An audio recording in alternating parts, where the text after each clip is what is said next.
Good evening, y'all. Evening. So it's good to be here to set everything from the world aside for a little bit. Hey, Ken, can we please ask that you fellas put the lapel mic up on Okay, try to clip somewhere? it up on me. All right. It's not Gotcha. Yeah, I was trying to adjust the volume a little bit up there, and okay, maybe I won't jump around too much and yank it off of me. I've done that before. Yeah. We're going to jump back into our study of lesser-known Bible figures for a little bit. We'll keep doing this for till I don't know, till sometime. Tonight we're going to study a guy's name. He's actually mentioned 5 whole times in the New Testament. I've thought about all the different ways that we could introduce this guy, but his name is Tychicus. Y'all may recognize the name. You recognize it? Okay, one here recognizes it. First, before we go too far into this, I have to mention Brother Stas T's report. That's his name, Stas T. He's the Ukrainian who came over to speak at the Union Church. We ran out, Brother Tim,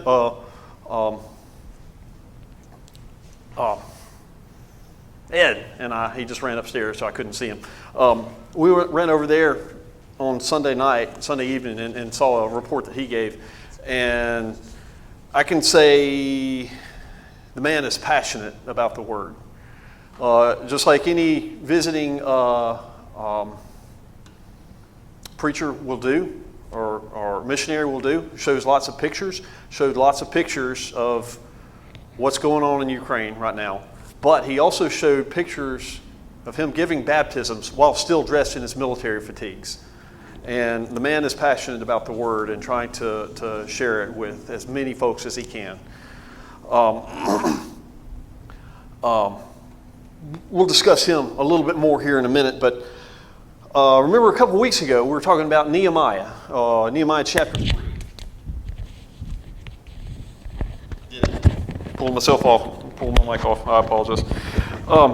Nehemiah chapter 3, and how every person has got a purpose in the Bible. Even the guys laying, or the guys who didn't know how to lay stones properly, like a good cobbler would, doesn't take a whole lot of effort to lay stones in place. And we saw where guys who made perfume were laying stones there. Every person has got a purpose. And every person named in this book is named for a reason. And I want to jump in on Tychicus and how important he is. He's one of those background figures that you might see in a TV series, and it's like, wait a second. You don't really see him, you don't really notice him until you go back and watch that episode 4, 5, 6 times. Tychicus is one of those background characters that we don't really recognize until you read him about half a dozen times, and you say, wait a second, this same guy has appeared several times. Anyway, so it's kind of like the mental image of a sword. A sword's job is to cut things, right?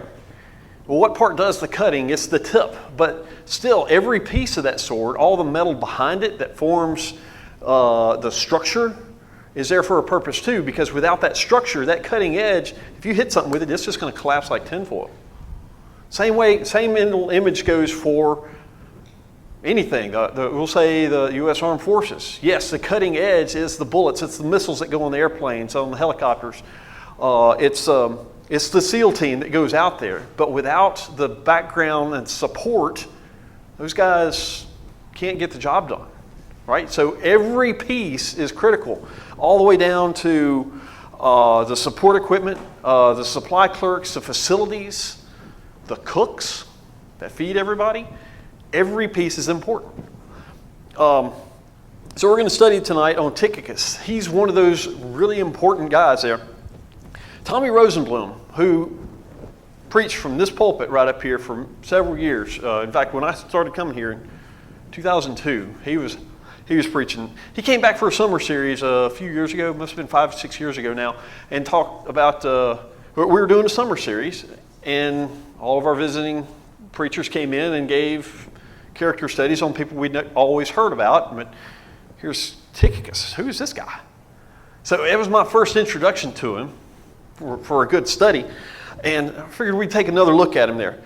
He's mentioned only 5 times here in the New Testament, all by Paul. The neat thing about him is that he's either with Paul, he's going to Paul, or he's going away from Paul. Paul's sending him out on a mission.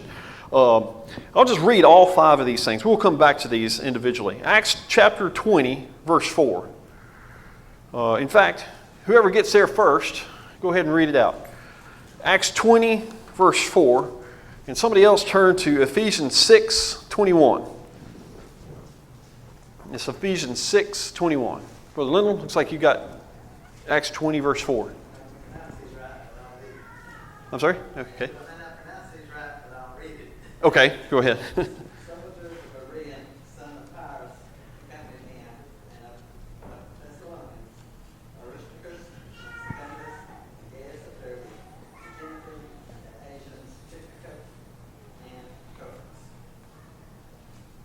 Okay, yeah, that's, yep. And Tychicus and Trophimus of Asia. Yeah, that's what I got from the, I think I got these from the New King James. Okay. Gotcha, yeah. Ephesians 6:21, who's got that? But that you also may know my affairs and how I'm doing. Tychicus, a beloved brother and faithful minister of the Lord, will make all things known to you. Thank you, sir. Colossians 4, chapter 7. Yeah, Colossians 4, chapter 7. Somebody get that. And somebody else get 2 Timothy 4, verse 12. That's 2 Timothy 4:12.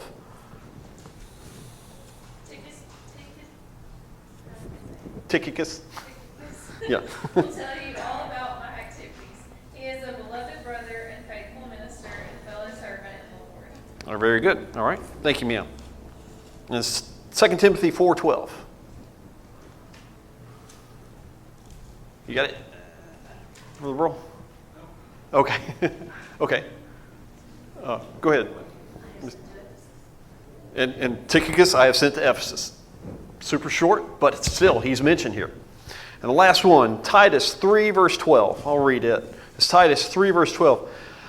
When I send Artemas to you, or Tychicus, be diligent to come to me at Nicopolis, for I have decided to spend the winter there.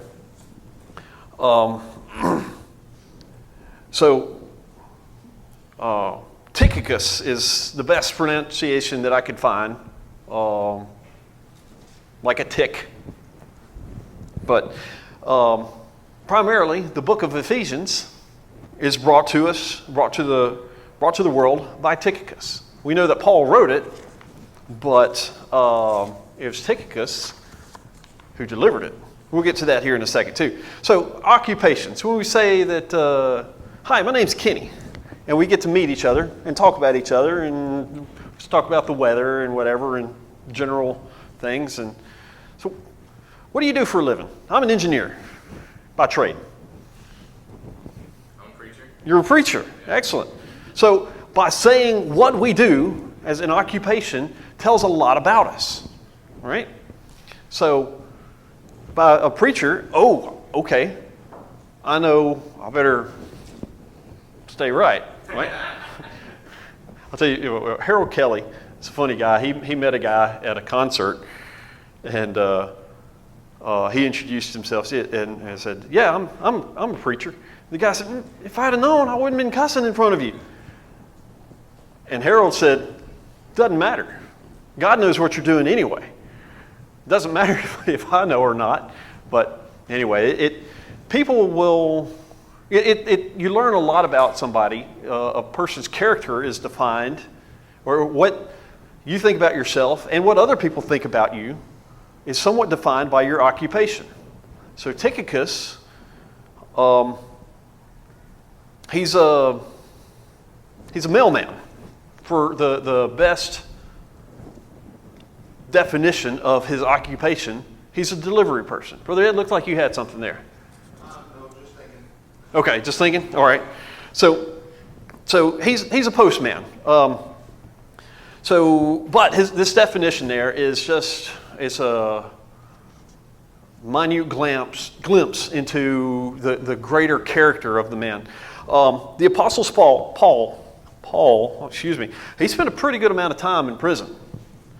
And while there, he was writing letters to the churches and to individuals, right? So he was in prison there in Rome. And in Scripture, we've got preserved for us the letters that Paul wrote to his friend Philemon, as well as the ones he wrote to the churches in Ephesus and Colossae. That's where we get the book of Colossians. But we've got a reference to a letter written to the church in Laodicea. Well, we don't have that letter written to the church of Laodicea, but he did mention that he wrote to them. And likely that he wrote all these letters at roughly the same time, and then he sent them probably all in one batch to be delivered. So he's in Rome, and I'll hold up a map here. Not really. But Rome is a pretty far journey away from all these churches in Asia that he's helped, if not fully establish, it to help bolster and to encourage these. So he probably would have written all these letters and say, all right, I need somebody to go deliver them. Will you travel to each one of these towns and take them to? So they're likely all four of these letters given to Tychicus, God's postman here. So you're going to read some basic facts about him. His name means fortune, and the Apostle Paul probably felt pretty fortunate to know Tychicus here. He is a beloved brother and faithful minister and fellow servant in the world. That's three big things you can describe about him there in Colossians 4. So he's listed as being from Asia. This is kind of the area that we now know of as Turkey, or back then it was Asia Minor. The church tradition suggests that he came from Ephesus.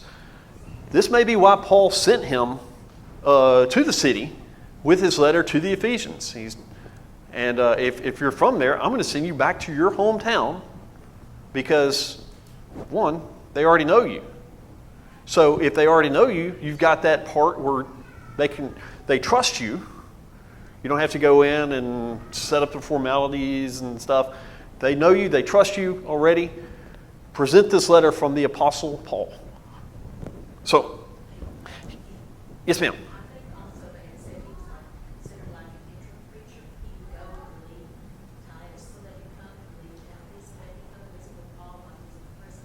Okay.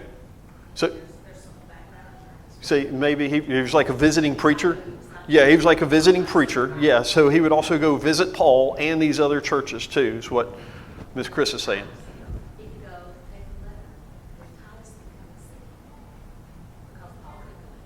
Mm-hmm. Yeah, because Paul couldn't go anywhere.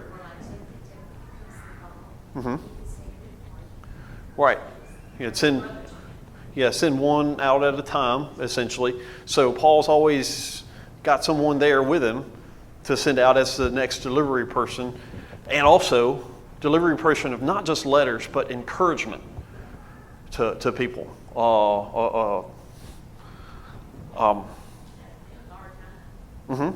Yeah. If he's from Ephesus, remember Paul spent a good amount of time there, a couple of years working there with the churches of Ephesus. This could be very well where they met. And Paul encouraged him enough to say, hey, I want to start traveling with you. And Paul later refers to him as a beloved brother. And some have compared Tychicus to Barnabas, another encourager of we all know about Barnabas. We read about him several times. Tychicus, he's kind of there in the background because he's only mentioned there 5 times. And kind of almost in passing here. But there's still so much more about him. So think about this task when Paul sends him out to do something. He says, I want you to deliver these letters. You had to be pretty brave to face the Mediterranean Sea in a first century sailing ship. Remember how Paul was shipwrecked, twice? And yet he still says, or Tychicus says, I'll deliver these things. I'm going to go wherever you need me to. And so by providing service to Paul and even accompanying him to Jerusalem, or at least that was the plan, he had to be a man of pretty high integrity there. He carried messages, encouraged Paul, and served his friend well. Brother Ed? Yes, sir. Yeah, I was looking at Colossians 4, 7, and 8. Uh-huh. You know, that as New American Standard here, as to all my affairs, Paul says, as to all my affairs, Tychicus, our beloved brother, faithful servant, fellow bondservant in the Lord, will bring you information, for I have sent him for this very purpose, that you may know about our circumstances, and that he may encourage your hearts. Yes. So he and Paul were They were pretty tight. you know, and so when you have that trust in a fellow brother and a fellow sister, that you're willing to share information. I want you to tell the brothers and sisters when you get there, tell them what's happening here with me. Exactly. To say what I want you to say. Mm-hmm. Yeah. And did you read my notes? No. So, yeah, exactly. He's telling him, I want you to tell not just the stuff in the letter here, but tell them how I'm doing. And Well, you were talking about with you and I on Sunday night that we went over to Union, and so it's Stas, that's S-T-A-S, that's his first name. Last name is T-E-A, so Yeah. Stas, brother Stas, in reporting on the work in Ukraine by the fact that he, was from there and bringing greetings, gave courage and encouraged those of us who were here to report. So that's kind of a similar modern day that he's here to deliver that message on behalf of the brothers and sisters over there. Indeed. They trusted him that he's going to give this favorable report, and that's going to encourage the brothers and sisters to keep doing what we're doing and praying for Ukraine and helping in various ways. mm-hmm. Yeah, and Stas gave a very encouraging report, even though the war, we couldn't imagine going through what they're going through. I read a report today about how there's people in towns there they live on the 6th floor, and they hear sirens go off all the time, and they're supposed to have like 2 minutes from when they first hear the siren to get down in their shelter. And they live on the 6th floor, and they're having to do this multiple times a day. You do that enough times, and it's demoralizing, and it is wearing on people. That's just one tiny example, and they're having to run from the 6th floor because elevators are broken, and down, up and down all the time. Not to mention to see a bombed out center that used to be a daycare center. The horrors of war there are horrible, but But they're so encouraged by each other indeed. through the gospel, and that people are coming to Christ, they're obeying the gospel day after day after day. Indeed. They're spending that time together like the early church did in the book of Acts, Mhm. being together so much and sharing their lives that Yeah. you know what I'm going through and I know what you're going through because we're going through it together, and they're encouraging, their hearts are being knit together. Mhm. And that, again, that is just so encouraging to us who are sitting over here, not sitting as in not doing anything, but that we're here and we're hearing this. It's like, wow, they're going through this horrendous war. What happens if that happens here?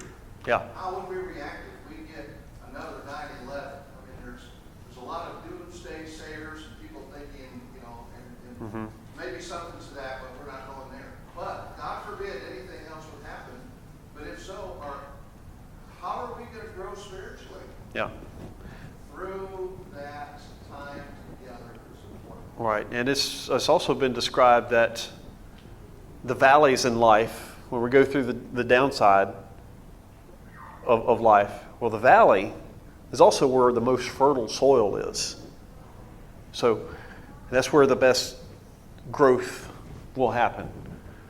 So interesting perspective to look at it, and just to see such a positive example, and he's passionate about the Lord and sharing it. We'll come back to him just here in a second. But Tychicus is one of 4 guys that their names start with T that Paul used a lot. You got Tychicus, Timothy, Titus, and Trophimus. All 4 mentioned there. These 4 guys traveled with Paul through his missionary journeys, and at least 2 accompanied him to Rome. That Mediterranean, it's busy. It's busy today, but it was busy then during the first century, moving things from all around the Mediterranean through Greece all the way up to Rome. And he may have actually traveled twice between Rome and Ephesus there. But specific travels, he's first mentioned there in Acts 20, verse 4, where he joined several others to meet Paul there in Troas. These men, including some more well-known characters such as Timothy and Luke, they provided for Paul there during some pretty hostile circumstances. Paul clearly liked to work with a team, and the people he worked with provided a way of establishing and supporting churches and helping spread the gospel all throughout the known world. And we see that Tychicus, he's a very important part of this wider apostolic team there, working alongside him and going to various places there. Remember, they also journeyed together to Jerusalem, bringing a financial aid to a very needy church. So that also tells me that Tychicus very well could have been the treasurer or the guy holding the money bag. You got to have some pretty good faith in a person to entrust him as a treasurer. So he's got a lot of trust put into him here. It's about the same time of Paul's first imprisonment in Rome. The apostle befriended a runaway slave, Onesimus. We read about him there in Philemon. So Paul's letter to Philemon explained that the slave needed to be returned, but he encouraged his owner, Philemon, not to treat him as a slave anymore, but as a brother. We know that story. That's a whole other. We can talk on that for a week, month, I guess, as his brother there in Christ. So Paul sent him from Rome via Colossae there with Tychicus. In his letter to Colossians, Paul explained to his friend there, Tychicus will tell you all about my activities. He's a beloved brother and a faithful minister and fellow servant in the Lord. I've sent him there. I have sent him to you for this very purpose, that you may know how we are, and that he may encourage your hearts. And with him, Onesimus, our faithful and beloved brother, who is one of you. He's not a slave anymore. He's one of you. He's your brother. They will tell you of everything that has taken place here. So, Paul expected Onesimus there to remain there with his master, but Tychicus planned to report back to Paul there in Rome to say, okay, I'm going to give you a report of what we just saw. It's possible that this trip included both letters to the Colossians and to the Ephesians there when he went there. By the way, church history, whatever this study guide came from, suggests that Onesimus later became a bishop there in Ephesus. The Catholic Encyclopedia, the author was a bishop at Cyprus. Okay. Encyclopedia, what encyclopedia was that?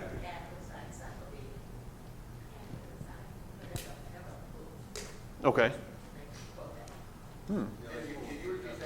Yeah, say. The Catholic Encyclopedia, you know, have all our books. Yeah. Yeah. Yeah, the Catholic Encyclopedia suggests that he was also bishop of. A bishop, i.e. an elder? Yes, well, Catholic bishop, i.e. elder, yes. But yeah. But But the most part, the most that we learn about Tychicus are actually in the letters that he delivered himself. So it was common practice of the day to send a little note of commendation about the mailman, about the delivery person, so that they would get the credit for doing the task of delivering it. But anyway, I think we're on page 4. I'm sorry? A letter of commendation? Letter of introduction, to an extent, yes, it could be, yeah. Saying that, yeah, I'm going to introduce this person. To you, I present this guy. Oh, yeah, okay, yeah, like the letter of Philemon to Onesimus. He very well may have given that letter to Onesimus and said, Onesimus, take this back to your master, Philemon. And so Philemon's there and grabs this paper back and says, yeah, it's like, okay, well, so looking at Onesimus, I'm not supposed to treat you like a slave anymore. I can't whack you on the head, but I got to give you a big old hug because you're my brother now. Okay. But yeah, so it's a way of introducing that person and also to give him some credit. So he's referred to, as we discussed it a couple minutes ago, a beloved brother. So he's part of the family of God, and he's a brother to Paul here. And there are deep bonds in family connections there, just like you'll find between siblings of a good, strong, healthy family. Another funny story, I may have mentioned this before, about how there was a study done in apparently Great Britain, because everybody had a British accent, and they took like 40 individuals up off the street, and they gave them a little DNA test, and they said, what do you think about your native heritage? Oh, my native heritage is great. I'm so proud to be English. And these are people from all over, all different walks of life. And I said, okay, are there any people that you don't like? And this guy said, I really don't like the Germans. I just don't like Germany for whatever reason. I just don't like the people there. And anyway,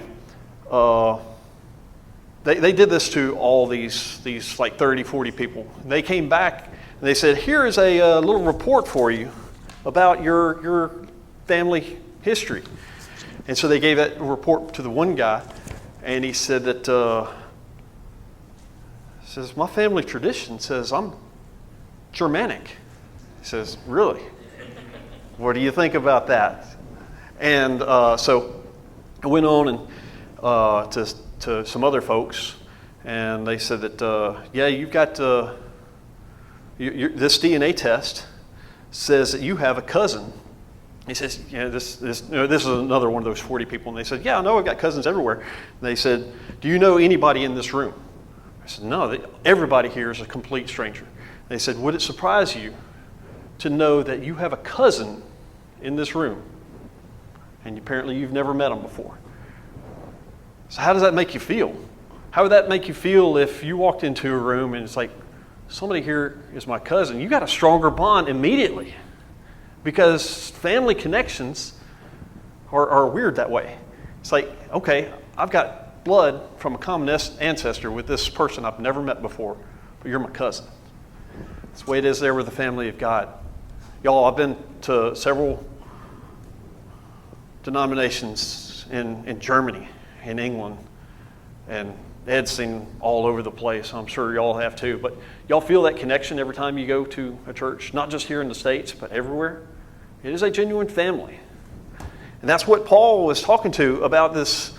He says, Tychicus, he's a beloved brother. He's one of us. King, I find it's like that too. When if you just run into somebody somewhere that's, say it's not a church or related event or something, but you strike up a conversation and you figure out they're a member of the church. Yeah. It's like immediately there's Yeah. a connection there. You're like, oh, you're a member of the church. So Yeah. Obviously they probably would have suspected he was, but just the letter saying he's a beloved brother, it creates that Yeah. connection there. One of my coworkers was that way. We were working together for, I don't know, 6 months or so. He said, Kenny, where do you go to church? I said, I'm Farley, Church of Christ. He just kind of got this grin on his face. He said, I knew there was something about you. I knew you were my brother. He attended the church over in Madison. Before that, the Wall Triana congregation. But yeah, so turned out we were brothers. So he's an elder at the church down in Orlando, down there now. Anyway, he's my age, and his boys are. He said he's an empty nester now, which makes me feel old. I remember when he said that his second boy was going to be born. Anyway, Brent is an awesome guy. I love him. Tychicus here. Second great thing about him, he is a faithful servant. He serves Jesus in advancing the cause of Christ and is reliable. He's trustworthy, and he's committed to the gospel there. He's a faithful servant. What are the best words that any of us can ever expect to hear? Well done, my good and faithful servant. Paul says it right here. He is a faithful servant here. Third thing, he is a fellow bondservant. He's a slave of Christ. He's bound up with his Savior and laboring alongside others to see the kingdom advance. So, these three terms to communicate the deep affection and commitment and appreciation that Paul has got for him. They also illustrate the caliber of a man, the character behind this name that we so quickly read over. The depth of godly character that he possesses there. So getting back to his main task there, his job as a postman, in a sense, he's to deliver the mail. He's to deliver these letters from Paul to various recipients and ensure safe delivery. Y'all know that if he hadn't made it, if he may have dropped these letters overboard, we wouldn't have a lot of what's here in the New Testament. The one copy of these letters at the time was entrusted to Tychicus. We have him to thank for several of these letters that are here in the New Testament for us. One man. It comes down to him. His secondary task. Evening. Come on in. Welcome. His secondary task was he's been asked to fill in some gaps there. He says, as to my affairs, Tychicus, he's going to bring you the information. For him I have sent to you for this very purpose, that you may know about our circumstances. They will inform you of the whole situation here. So Tychicus knows Paul, and he understands his current circumstances, his health, his hopes, his dreams, what he wants to do, what he wants the church to become. Tychicus has seen this firsthand. But Paul can't get out because he's there imprisoned. But he can use Tychicus to go out and to share his character. He says, this is what Paul wants us to do, y'all. This is what this wants the church to do. Because he also sees his sufferings, his concerns, and his priorities. And writing space probably would have been very limited on the papyrus or vellum or whatever it was delivered on. Writing space is precious, and it takes a long time to write. I type faster than I write, but I can still write decently fast. I could write a whole lot faster with this little bitty pencil than I could ever dream of writing with a stylus and having to go back. Oh man, I wrote 3 characters this time. Now I got to go back and refill it. Writing took a lot of time and a lot of resources. So he wouldn't be able to write everything as we know, even on paper, papyrus, whatever. But by sending a person who has seen him, who can talk about him, who can be a representative and communicate exactly what Paul is feeling, hoping, and all of his desires, that's worth. You say a picture's worth 1,000 words. That's not just a picture. That is a sculpture. That's 3-dimensional. Go ahead, Brother Ed. Looks like you had something there. Well, I was going to say there, the other thing that Tychicus, that Paul says of him, and precisely, and maybe you said it and I missed it, and I apologize if you did. Beloved brother, faithful servant, fellow bond Yes, yeah. Yeah, that was it. I was going to mention that word is in Greek is doulos. And so a bondservant is just more than just a regular slave. It's a person who's bound to another person, without any wages being paid. I am yours fully, completely, everything. And that's how it's used for us as Christians, that we're bond servants of Jesus Christ. We are all in all. Everything is wrapped up in Him, and we share all of that. Each one of us has that bonding. Okay. I never thought of it that way. That way being the bond also. But these are the guys who would have their ears pierced, right? You go all the way back to Levitical law, saying that, look, if you can have a servant or slave for up to 7 years, but on the 7th year or the year of Jubilee, you got to let him go. But if he doesn't want to leave you, you're going to take him to the doorpost and pierce his ear through with an awl. That way, it's a way of saying that he is yours forever, and he will work for no wages. He's going to work for you just because he loves you. That's what. Am I reading that right, Brother Ed? The bondservant that way? Yes, you got it right for that. Okay, yeah. Okay, so now we want to come back to Brother Stas and why missionaries go out and provide reports. And we see a lot of, I'm thinking of Brother Jairus Bullard. He comes back and he'll present a lot of pictures and say, this is Brother, I can't remember his name, talks about him a lot. And all the churches that he visits there. And essentially they just go there. We go there as Americans and just to encourage them. One guy that he works with primarily there, he's in a lot of his pictures there, but it's to show the character of the people that are there, the things that are going through. Also, it's a way to say, when Tychicus comes to him, the church there, we'll say at Ephesus, can say, hey, Tychicus, how's Paul doing? How's Paul really doing? I mean, so not just how's he doing superficially, but you know his character. You know what he wants. You really know him. How's he really doing? And I have like 30 seconds left to get one more page to. But we'll go through it real quick. Above this, Tychicus, he's not just simply a deliverer of letters or a conveyor of information. He's conveying, he's strengthening the church by advancing the kingdom there, by showing exactly Paul's instructions for him. And Paul writes that Tychicus is coming to them that he might encourage your hearts. He's an encourager there. And comfort your hearts in Ephesians. Encouragement, the giving of courage to others, and comfort are aspects of things that it strengthens individuals. And by strengthening individuals, you can strengthen the church. What